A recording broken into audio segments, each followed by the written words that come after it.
Uncensored, no holds barred talk. 24 hours a day, 7 days a week. This is the Global Reality Radio Network.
Ladies and gentlemen, welcome to another live edition of the Global Reality right here on the Global Reality Radio Network. I'm your host, Josh Reeves. We'll technically call this the Tuesday broadcast because, hey, it doesn't count till you go to sleep, right? But we are officially smack dab into into Wednesday now, 22nd into the 23rd of March 2011. So glad you could join us here tonight. And I was on tonight for 3 hours with Lee Rogers tonight, and so thanks again to Lee for having me on over there. Generally, I don't do shows the same day as I'm on with Lee. Sometimes I'll do them before, but tonight I wanted to come on, and I'm not going to be getting into any news. I don't have any emails or anything. Tonight, I'm just going to be reading from William Bramley's The Gods of Eden. I thought where we left off last night, I really wanted to see where it was going next, and so, because I haven't read this either, so I'm just as anxious to see what's going to happen next as you are, so tonight we'll be reading from that here on the broadcast, and we'll be going through some of the various topics here. Chapter 7 of the book, Jehovah, or Jehovah, whatever however you want to say it.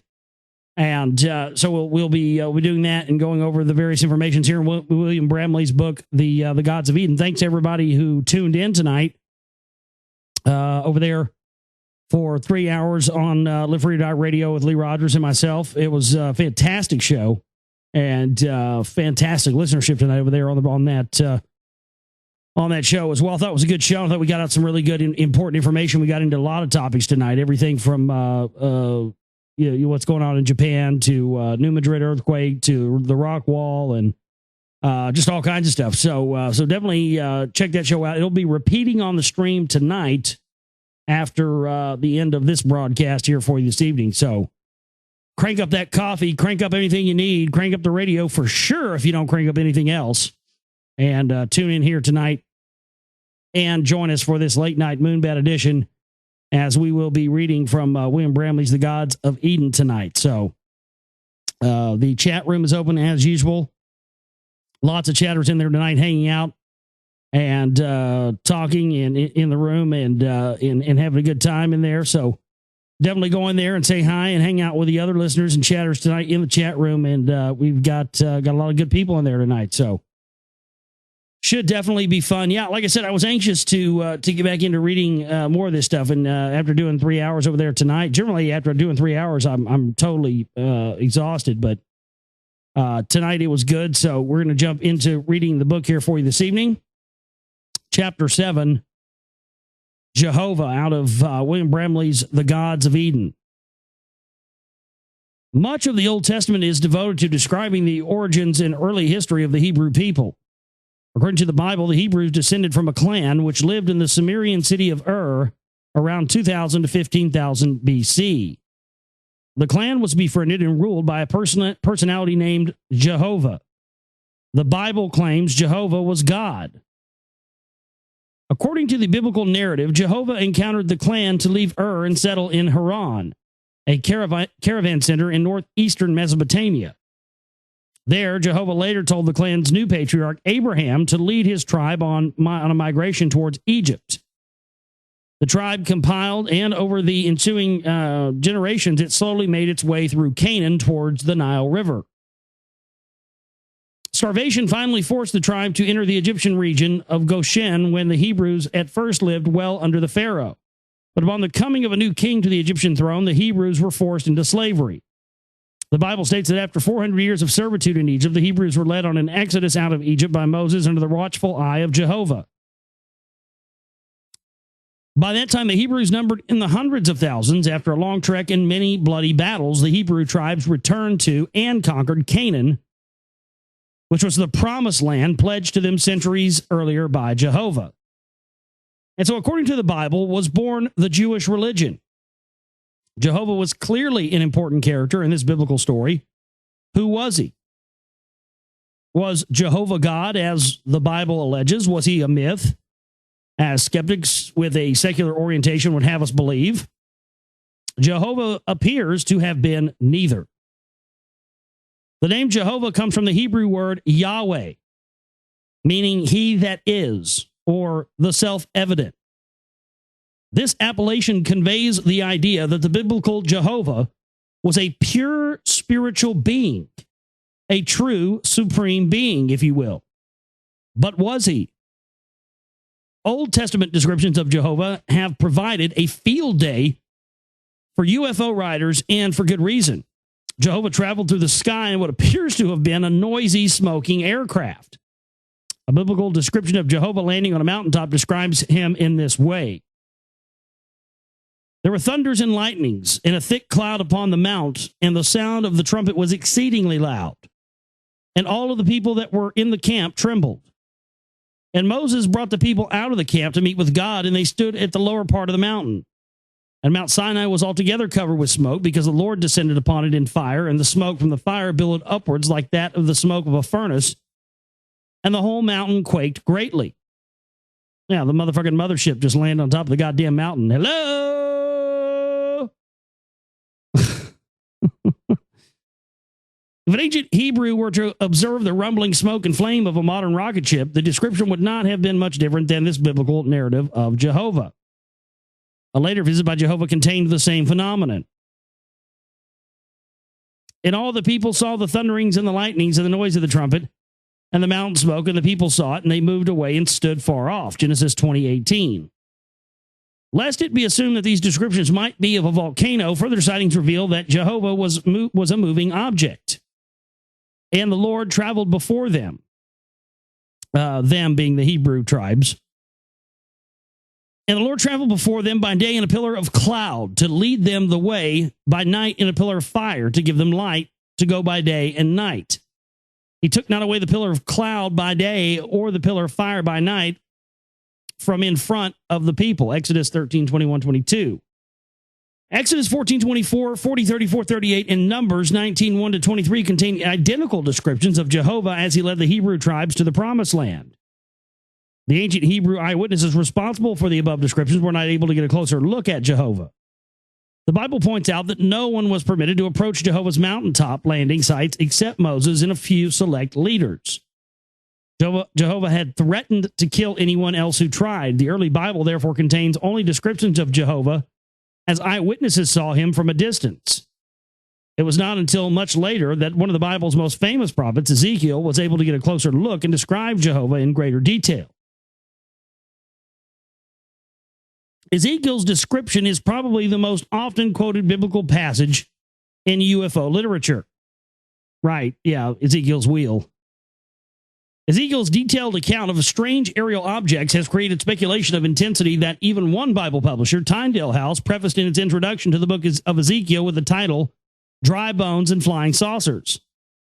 At the risk of boring some readers with yet another repetition of Ezekiel's famous words, I reproduce them here for the benefit of those who are not familiar with them. And yeah, I'm not going to read that either because you all should, Ezekiel 1:125, you can look that up on your own. But yeah, it's Ezekiel's wheel, essentially. You all know, I don't think anybody doubts that he's talking about a fucking UFO there.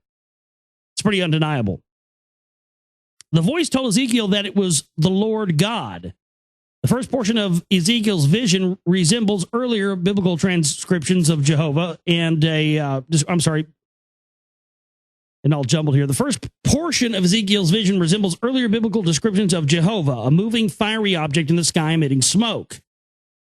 As the object moved closer, Ezekiel was able to observe that the thing was made of metal.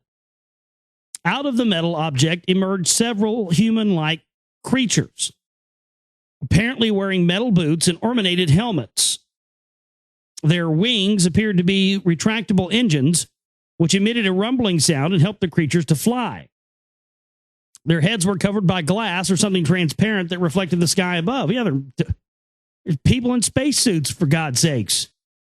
They appeared to be in some sort of circular vehicle with a vehicle with wheels. We can safely conclude that from the above passage that Jehovah was not a supreme being. He appears to have been a succession of custodial management teams operating over a time span for many human generations. To enforce human obedience, those teams used their aircraft to perpetuate the lie that they were God. The custodial teams, known as Jehovah, helped the Brotherhood of the Snake embark on a program of conquest to spread the new one God religion. And that's where Judaism came from, folks. That's what the whole priest class is hiding. I mean, this is what I was talking about tonight with Lee. I mean, this is how much of the stuff that, we were talking about tonight that really seals the deal on the info we were talking about. I mean, this of what we're reading really explains all of the unanswered questions that people have had for the longest time, and exactly why the importance of exposing these priest class minions in the truth movement and patriot movement that are serving as gatekeepers to keep this information from us. They're working on behalf of these priest class bozos. That's what all this Jesuit connection stuff is all about. That's why it's important. They're the ones hiding this info. Moses, the man chosen to command the Hebrew tribes on their exodus out of Egypt to the Promised Land, was a high-ranking member of the Brotherhood. One hint of this fact comes from the Bible itself, in which we are told how Moses was raised as a child. In which time Moses was born and was exceedingly fair and was raised in his father's house for 3 months. And when he was cast out, Pharaoh's daughter took him up and raised him as her own son. And Moses became learned in all the wisdom of the Egyptians and was mighty in words and in deeds. Egyptian historian and high priest Mantheo states that Moses received much of his education in the Brotherhood under Akhenaten, the very pharaoh who pioneered monotheism. Moses is a son of the tribe of Levi. The Levites, the Levite tribes, that's the white brotherhood, the white priests.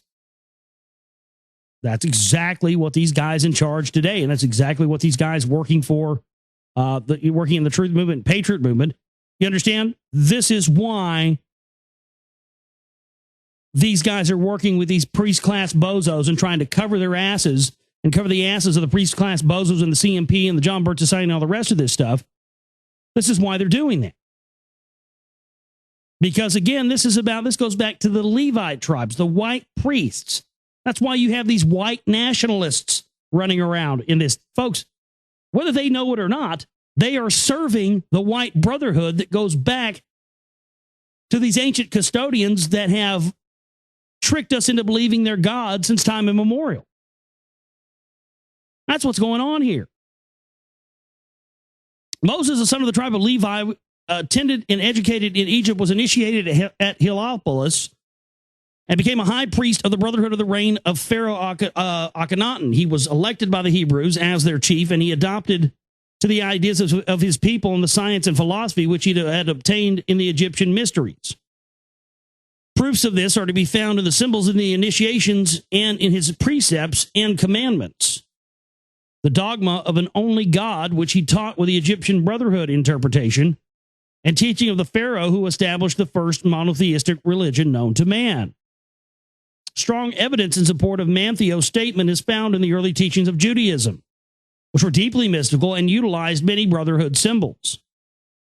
Many of those mystical teachings are still taught today in the Jewish Kabbalah, a secret religious philosophy of Jewish rabbis. The Kabbalah continues to utilize a complex array of mystical symbols. Modern Israel's national logo, the six-pointed Star of David, has been a brotherhood symbol for thousands of years. Early human writers often portrayed mankind's custodial gods as bloodthirsty creatures prone to excessive violence. Well, there you go. Kabbalah coming from these ancient Jewish rabbis And we talked about tonight on Lee's show about these guys sucking the blood out of the foreskin of the circumcised penis. Well, there you go. That's why. I mean, Judaism, Christianity, this all came from the custodians, folks. These traditions of, sucking the blood out of the penis and stuff, that comes from these custodians, these bloodthirsty bastards. Early human writers often portray mankind's custodian gods as bloodthirsty creatures prone to excessive violence. Sadly, those lamentable qualities did not improve with Jehovah. During the trek from Egypt to the Promised Land, Jehovah demanded unflagging obedience from the Hebrews. Many humans rebelled, and Jehovah reacted with extreme cruelty. He reportedly killed up to 14,000 Hebrews at a time for disobedience. He used a variety of killing methods, such as spreading diseases, just as other custodial gods had done earlier in Samaria. When the Hebrew armies reached Canaan, Jehovah displayed a genuinely psychopathic bent. To establish the Hebrews in their new homeland, Jehovah ordered the Hebrew armies to embark on a campaign of genocide to depopulate all of the region's existing cities and towns. Under the new leadership of a man named Joshua, the first city to fall in Jehovah's 7-year Holocaust was Jericho. According to the Bible, the Hebrew army, numbering in the tens of thousands, slaughtered everyone in Jericho except, ironically, a prostitute because she had earlier betrayed her own people by helping 2 Hebrew spies. And they utterly destroyed all that was in the city, both man and woman, young and old, and ox and sheep and ass, with the edge of the sword. Joshua 6:21. After that was accomplished, they burnt the city with fire and all that was therein. Only the silver and the gold and the vessels of brass and iron they put in the treasury of the house of the Lord. Right. Yeah. Go in and kill everybody and make sure you get that silver and gold out there. Yeah. You don't think the custodians were had a hand in that deal, do you? Gold mining sons of bitches. The next target was Ai, a city with a population of 12,000 inhabitants. All of the citizens were butchered and the city was burned to the ground. This savagery was perpetrated city after city. The genocide was justified by saying that the victims were all wicked. This could not have been the true reason because children and animals were also slaughtered. It is hardly fair to massacre an entire city for the crimes of a few. Neither is it right to murder a child for the crimes of its parents.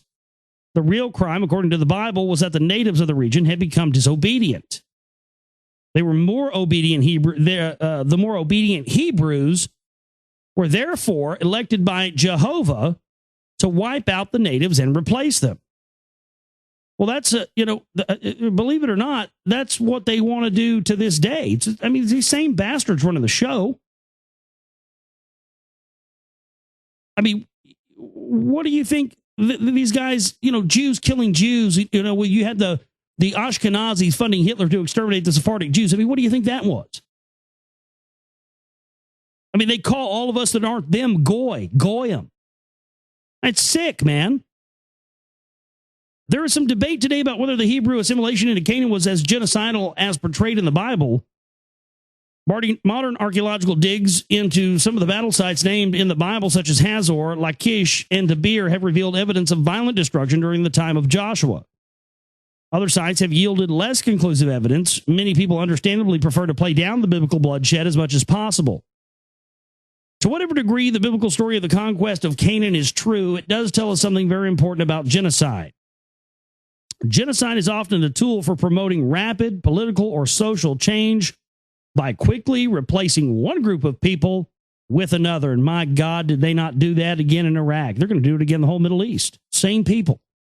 They've been doing this for centuries. Nothing has changed.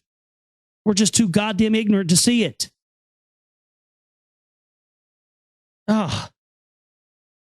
These same fuckers have been doing this shit for centuries, folks.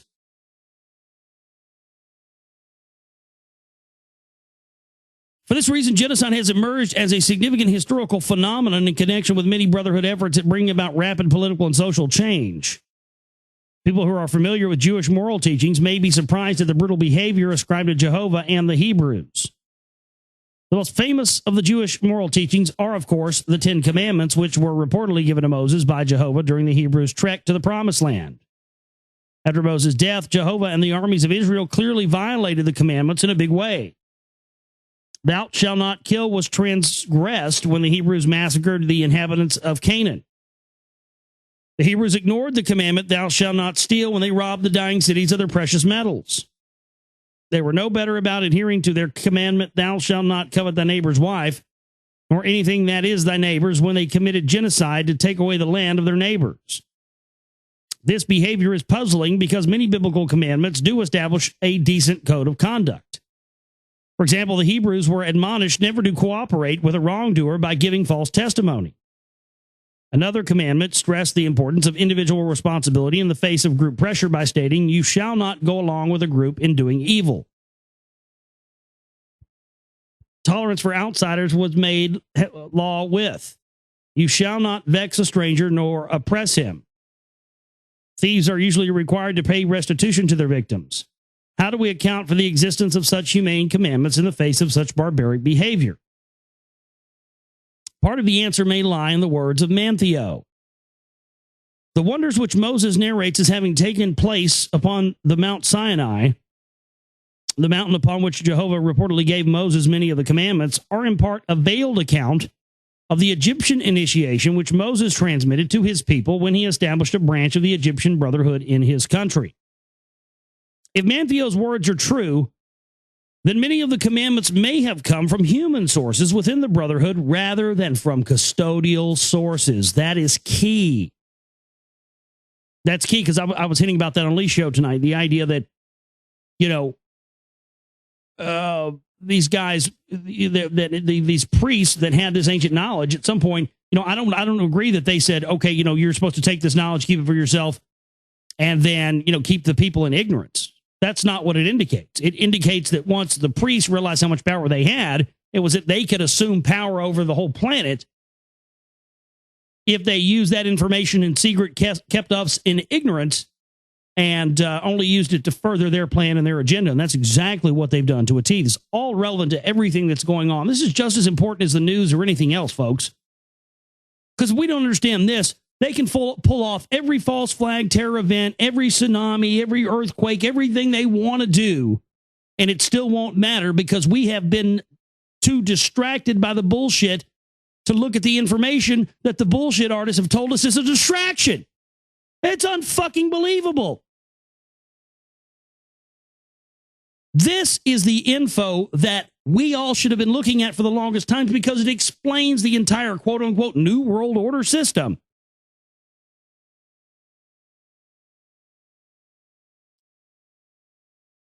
This would indicate the continued presence of genuine humanitarians within the Brotherhood despite custodial dominance. Moses himself appears to have been, at least to some degree, such a humanitarian. The Bible describes Moses as a man of moderation who frequently intervened on behalf of the Hebrews when Jehovah was about to mete out a violent punishment. As we shall see several times in this book, lingering humanitarian influences within the Brotherhood have often come to the surface, but sadly not enough to entirely undo the corrupting influences. Another puzzling aspect of the biblical genocide story was the behavior of the people being slaughtered. According to the Bible, only one city surrendered. The rest chose to fight and be butchered. When confronted with an overpowered Hebrew army, and perhaps even a thundering God in the sky, it is not likely that more besieged cities would surrender or at least offer to vacate Canaan peaceably. The Bible presents an interesting explanation of why that did not happen.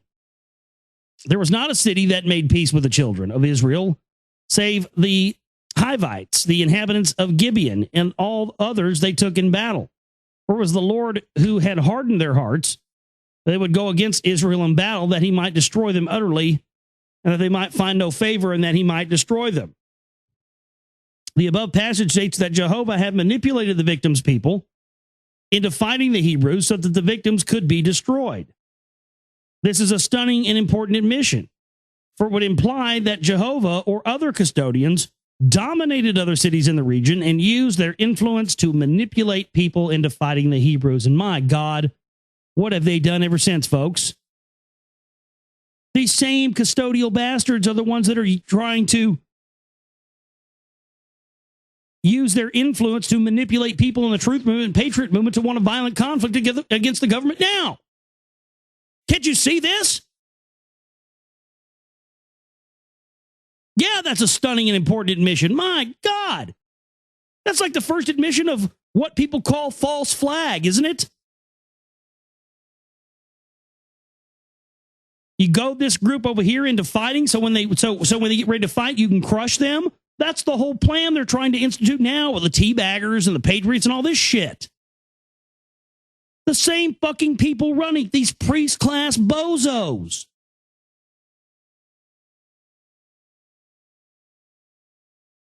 Unfucking believable.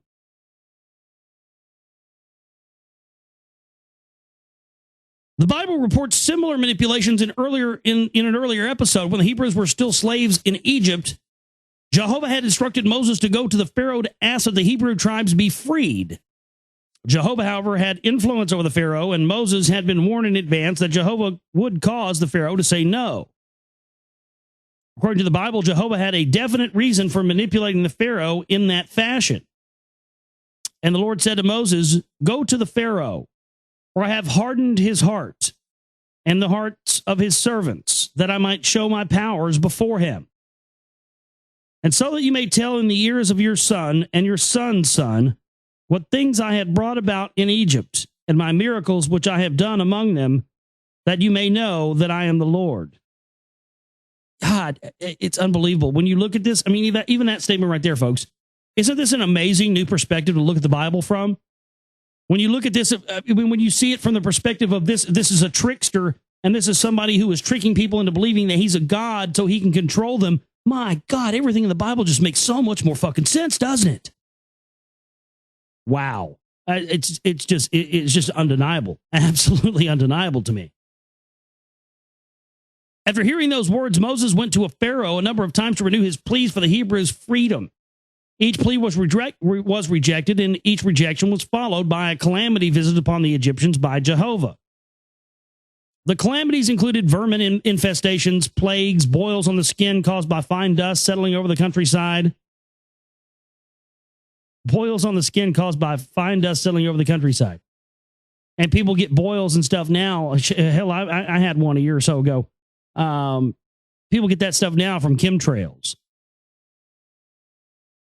Imagine that. I mean, it sounds like they're talking about fucking spraying chemtrails on the people back in the day. I mean, hell, they probably were. It would surprise you in the least. I mean, everybody speculated these chemtrails being done by aliens for years anyway. I mean, God, that wouldn't surprise me in the least bit. Listen to that. After hearing those words, Moses went to the Pharaoh a number of times to renew his pleas for the Hebrews. And each plea was rejected, and each rejection was followed by a calamity visited upon the Egyptians by Jehovah. The calamities include vermin infestations, plagues, boils on the skin caused by a fine dust settling over the countryside. My goodness. That sounds like they're spraying chemtrails. And finally, the murder of each eldest son in Egypt during a night known as the Passover. It was only after the Passover that Jehovah stopped hardening the heart of the Pharaoh so that the Hebrew tribes could leave Egypt. Many scholars would argue that the biblical references to Jehovah hardening the hearts of Israel's enemies merely expresses the religious idea that all human thought and emotion come ultimately from God, and therefore such writings should not be taken literally.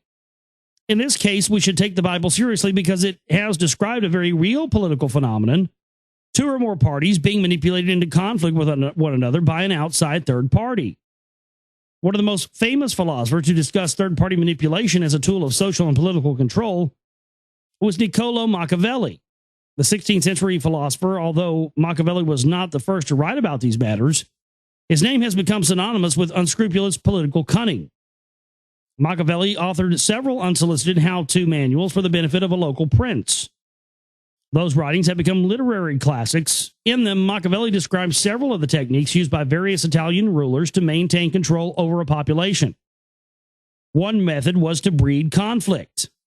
In his treatise, The Prince, Machiavelli wrote, "Some princes, so as to hold securely the state, have disarmed their subjects, and others have kept their subjects' towns distracted by factions and disputes." Machiavelli cited a specific example. Our forefathers and those who were reckoned wise were accustomed to say that it was necessary to hold factions and fortresses, and with this idea, they fostered quarrels in some of the tributary towns so as to keep them in possession of them more easily. Divide and conquer. They divide and conquer these little towns against each other so they could control both of them. That's what they do now with the left-right political spectrum. That's what they do with teabaggers versus, liberals and all this shit. They've never changed their plan. They've never deviated once. They've been executing this for centuries. It's mind-boggling even to me, somebody who's been looking at this information for half their life, to now be sitting here reading this and really understanding that. I mean, I've known it, but it's just undeniable anymore. These people have never deviated. And we're so goddamn stupid and just powerless, because the only thing that gives these people power, and I've said this for the longest time too on the show, and those of you who have been listening for the longest time will back me up on this. I've said this for the longest time. The secret knowledge, the hidden knowledge is the key, is the absolute key and answer to unlocking everything, because it unlocks the secrets of our potential, and our potential is what will be the elite's undoing. And that's it. With that, I put it off for so long. I put it off forever. That's it. Bottoms up. I'm going all in on this. As soon as Secret Right Volume 2 is coming out, I'm going forward with my Secret Knowledge film. I'm going to put what I believe to be the best, greatest hits collection of the Secret Knowledge into a DVD film, and I'm going to put it out there. It's time. And I knew it was time about a year or two ago, but God damn it, after this, now I'm for sure know that it's time. That's what I'm doing for my next project. It's time. That's what I was put on this planet to do, and by God, I'm going to do it. Human disunity was a valuable commodity to the prince because it made the people less able to mount a challenge. Machiavelli described the exact steps to be taken by anyone wishing to employ this tool. The way to set about this is to win the confidence of the city, which is disunited, and so long as they do not come to blows, to act as an arbitrator between the parties, and when they come to blows, to give tardy support to the weaker party, both with a view to keeping them at it and wearing them out, and again, because stronger measures would leave no room for any doubt that you were out to subjugate them and make yourself their ruler. When this scheme is carried out, it will happen, as always, that in the end you have in view will be attained. The city of Pistoia, as I have said in another discourse, and apropos of another topic, was acquired by the Republic of Florence by just such an artifice. For it was divided, and the Florentines supported now one, now the other party, and without making themselves obnoxious to either, led them on until they got sick of their turbulent way of living, and in the end came to throw themselves voluntarily into the arms of Florence. Despite the effectiveness of this technique, Machiavelli advised against using it because it can backfire on the perpetrator. The success of the technique depends upon at least one of the manipulated parties not being aware of the true source of the problem. If both parties should discover that they are being manipulated into hostilities by an outside third party, not only will those hostilities usually cease, but the parties will more often than not unite in a common dislike for the perpetrator. That's exactly what I'm telling you we've got to do with exposing the CMP information and the Jesuits and the phony patriots and all of this stuff. Because when everybody sees how they've been lied to on both sides by the truthers and the patriots and the teabaggers and the lefties over here, when they finally see that this has all been a part of a great plan to divide everybody, left, right, everything else, all people will have no choice but to unite against the power elite. This is the kind of revolution I've been talking about, and it doesn't require violence. It is the revolution of the mind.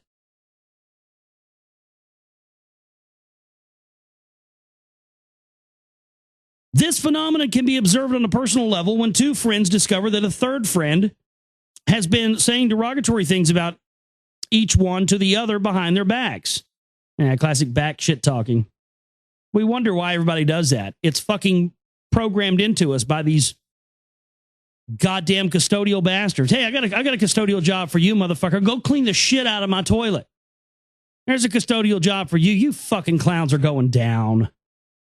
It's over. Pack your shit up. I don't even know why you guys still try. It's over for you. Mankind is not going to be defeated. Pack it up.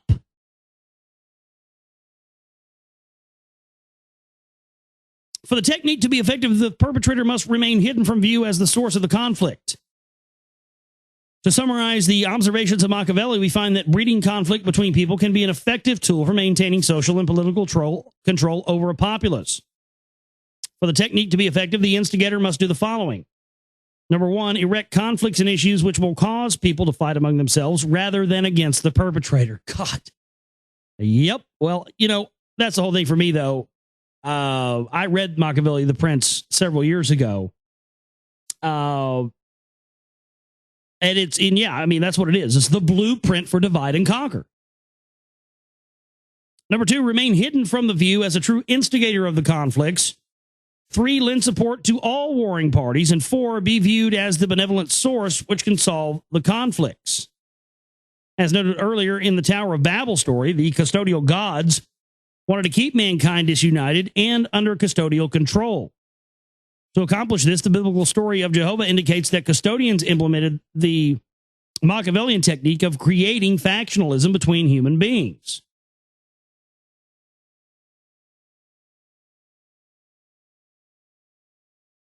Let's see where I left off here. The Bible states that the custodians encourage the factions they control to battle one another. All the while, the custodians have proclaimed themselves the God and angels to whom people should turn in order to find a solution to all the warfare. This is the classic sequence straight out of Machiavelli. For such Machiavellian efforts to remain successful over a long period of time, factionalism would need to be bred constantly by the custodians, and they would need to remain permanently hidden from view as the perpetrators.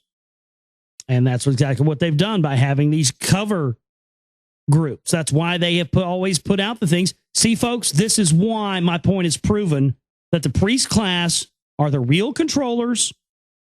They put the Jews out as their front group to take the blame. This, what we have been reading tonight, proves that 100% because it shows that they were tricking the Hebrews into believing that they were their gods and getting them to do their bidding. And that's exactly why the custodians have used the Jews as the front men for all their operations. And the priest class is staying hidden. And Alex Jones and the Truth Movement and the Patriot Movement and the white nationalists and all you motherfuckers out there.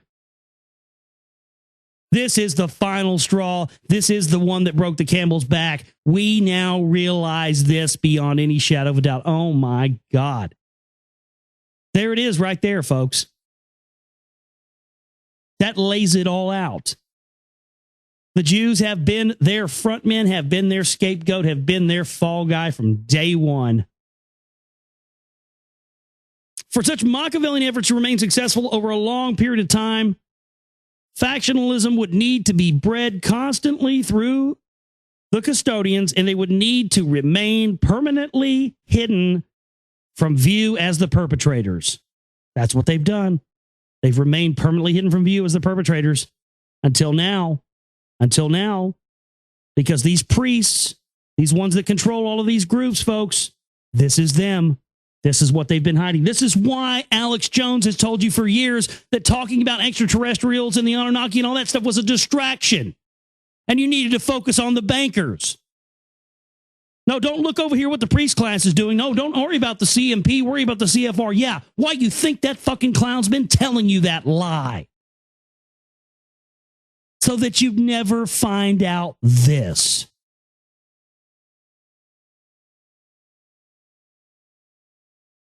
Both of these needs were met in the organizational structure of the corrupted Brotherhood.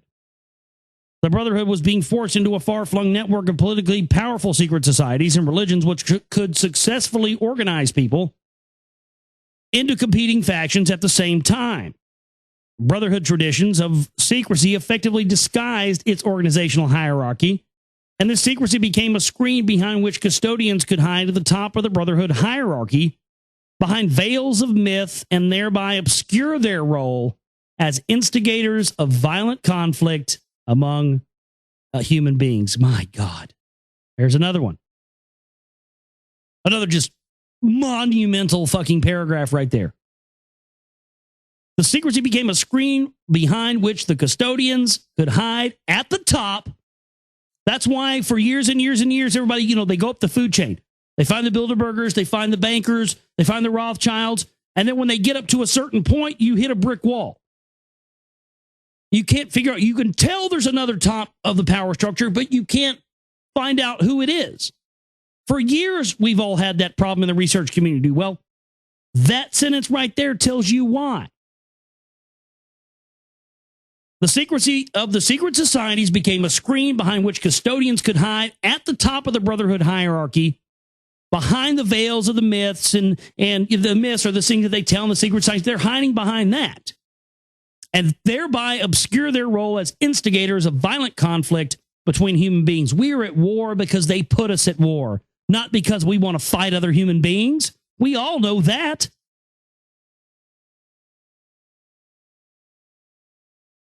I mean, this book is great because it really wraps up and puts everything that I've known to be the truth in a way that that's just undeniable. I mean, I only know all this stuff to be true because all my years and years in research have told me all of these things. But the way that this is being presented like this, it's just taking everything that I've ever read about and learned about and filling in all the blanks. And especially with the CMP stuff and that we've been exposing, my goodness, man, it is an unbelievable feeling for me to know that I am doing exactly, I'm following my path, man. I'm doing exactly what I'm supposed to be doing in this life.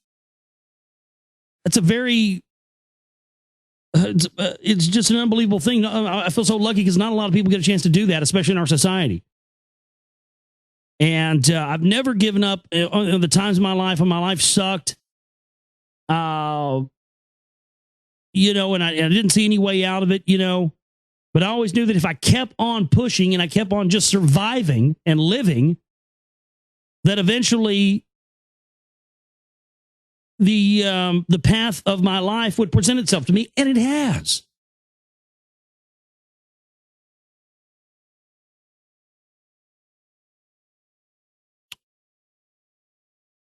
In this fashion, the network of brotherhood organizations became the primary channel through which wars between human beings could be secretly and continuously generated by the custodial society,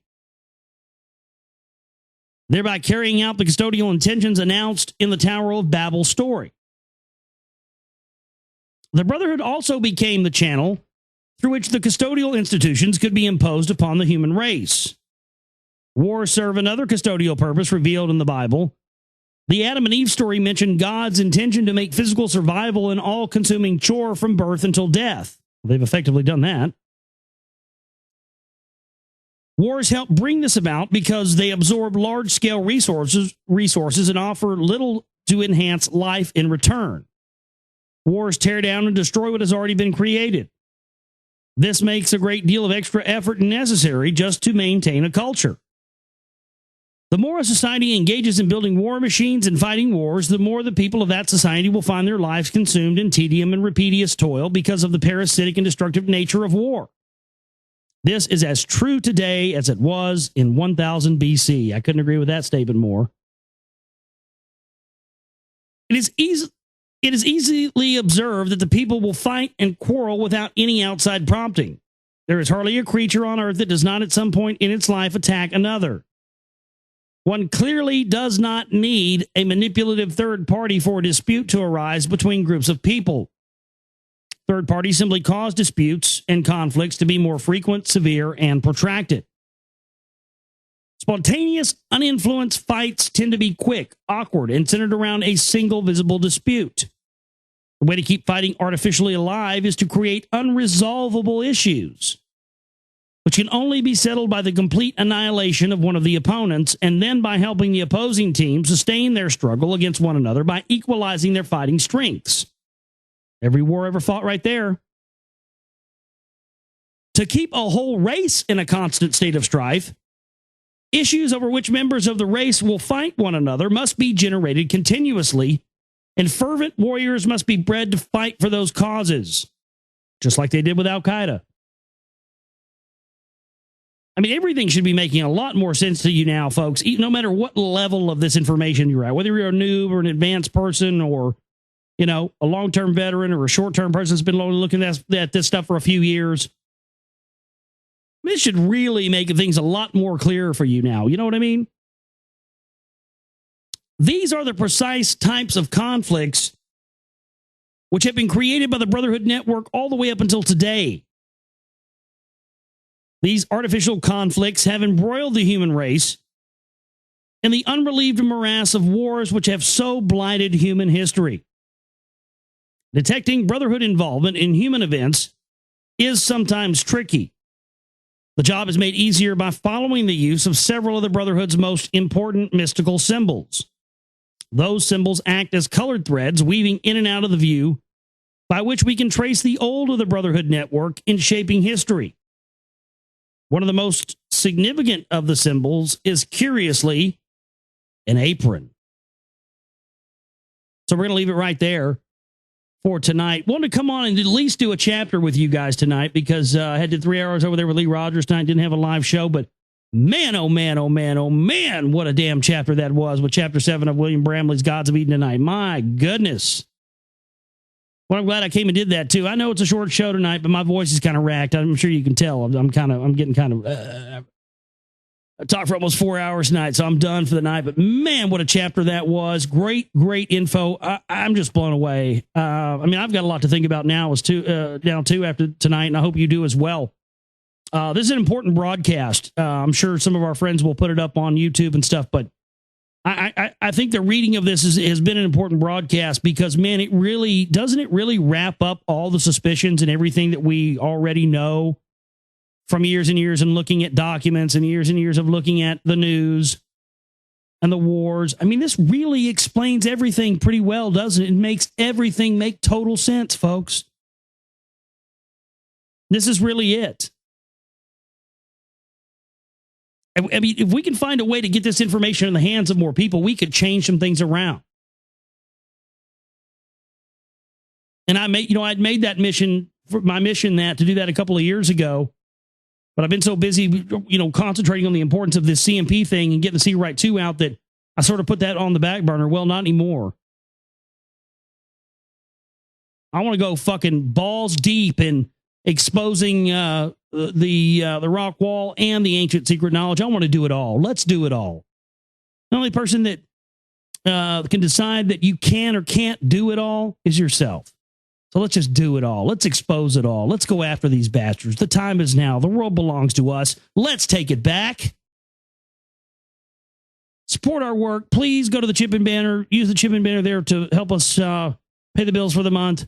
Also, use the donate button if you want to support the work, the films, the music, help us buy more gear, whatever else. I have to eat, live, and survive. We don't have commercials, nothing else. Please support our work, folks. My name is Josh Reeves. I love each and every one of you. We'll see you next time. You guys have a great one. Take care.